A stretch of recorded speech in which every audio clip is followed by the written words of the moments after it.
বন্ধুরা, বেরিয়ে এলো সাদ্দামের গোপন তথ্য। গতকাল ফাঁস হয়েছে সাদ্দামের কল রেকর্ড, যেখানে উঠে এসেছে চাঞ্চল্যকর সব কথা। বন্ধুরা, এই ভিডিওতে আমরা দেখাবো আসল সত্য কি এবং এর পেছনে পুরো ঘটনা। এই ফোন আলাপে কি বলা হয়েছে, কার সাথে কথা বলেছিলেন সাদ্দাম, সব জানতে পুরো ভিডিওতে দেখুন। হ্যালো, আসসালামু আলাইকুম সাদ্দাম ভাই। ওয়ালাইকুম আসসালাম। কে বর্ষা? কেমন আছেন ভাই? কে আমাকে চিনতে পারলেন না? চিনতে পারছি তো। বর্ষা না তুমি? জি তুমি বর্ষা না? জি, আমি তো বলছি আমাকে চিনতে পারছেন না? কোথায় পালিয়ে গেলেন? কোনো খবরও নিলেন না, ফোনও দিলেন না। কোথায় আছেন সাদ্দাম ভাই? আছি, দেশে আছি। তোমার কি অবস্থা?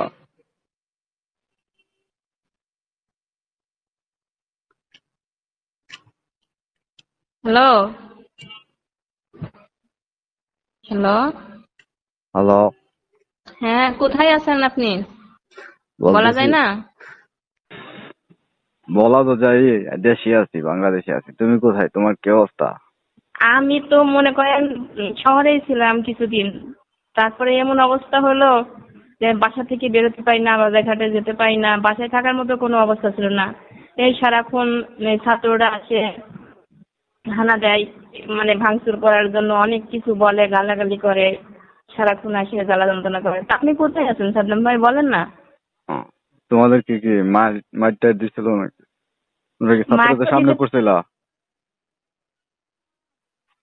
ছাত্রদের সামনে পড়েছিল তোমরা? ছাত্রকে সামনে হ্যালো। আছেন সাদ্দাম ভাই, সেটা বলেন না তো। না, বলতেছি তোমরা কি ছাত্রদের সামনে পড়েছিল? হ্যাঁ, একদিন পড়ছিলাম, তারপরে থেকে তো বাসায় থাকতে পারি নাই। অনেক ভয়ের মাঝেই কিছুদিন ছিলাম, তারপরে আমরা গ্রামের বাড়িতে চলে আসছি। ও, এখন কোথায়? গ্রামের তা বাড়িতে আপনি আছো? কি সাদ্দাম ভাই ফ্যামিলি নিয়ে আছেন? না, আমি চিটাগাং থেকে আছি। ও, আপনার ফ্যামিলি সবাই ভালো আছে, বাচ্চা কাচ্চা? হ্যাঁ, ভালো আছো তো?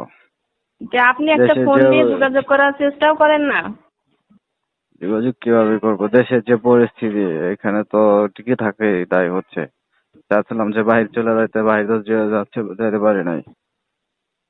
না ঠিক আছে, তারপরে আপনাদের সঙ্গে আমাদের যে একটা সম্পর্ক ছিল, সেই সম্পর্কটা কথা মনে করো তো, যেভাবে পাল্টে গেলেন একদম চেষ্টা করতে পারতেন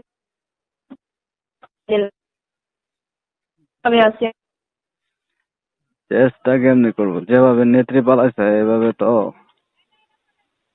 টিকে থাকা যায়।